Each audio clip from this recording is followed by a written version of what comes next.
A Good Girl's Guide to Murder by Holly Jackson is a YA murder mystery about a girl named Andy Bell, who was killed 5 years before the story takes place. The police and everyone in the town of Little Kilton believes that Sal Singh was her killer, but Pippa Fitz-Amobi thinks otherwise. You got the wrong person. She is determined to discover who the real killer was, but as she uncovers more harrowing truths about the case, she realizes she's putting herself and her loved ones in danger. The book itself is a great start to what has become an incredibly successful series, which has recently been adapted into a TV show by the BBC, starring Emma Myers from Wednesday. This is the greatest moment of my entire life.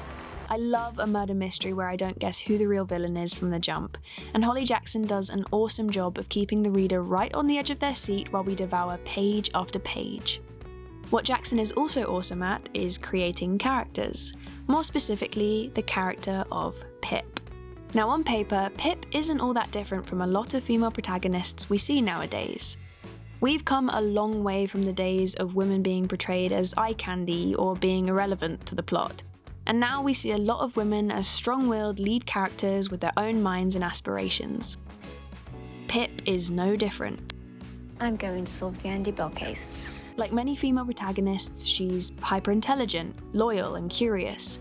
But what Holly does with Pip that makes her stand out is that she made her fallible. Her stubbornness and incessant questioning constantly lands her and her friends in hot water.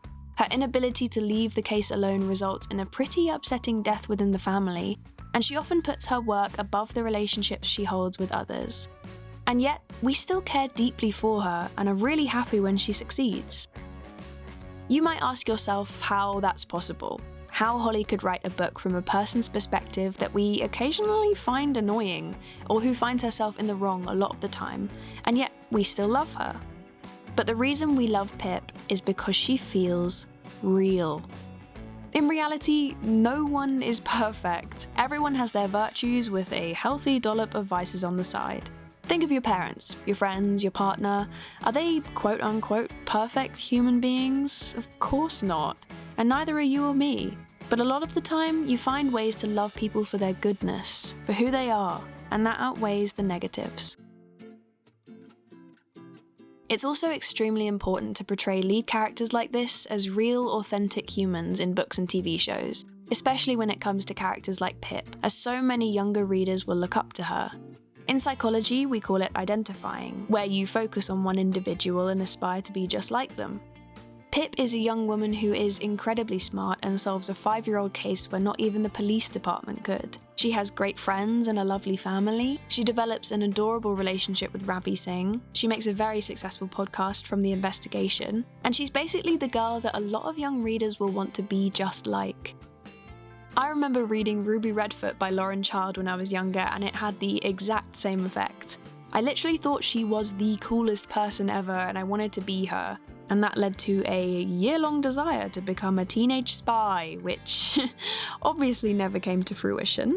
But what I'm saying is that these main characters, these protagonists who become role models for the readers, they should be represented as good people, but also as real ones. The reader needs to learn from Pip's mistakes while also aspiring to match her in other aspects, such as her studiousness or her loyalty. I think Holly Jackson did an excellent job of this, and I'm really excited to watch the show.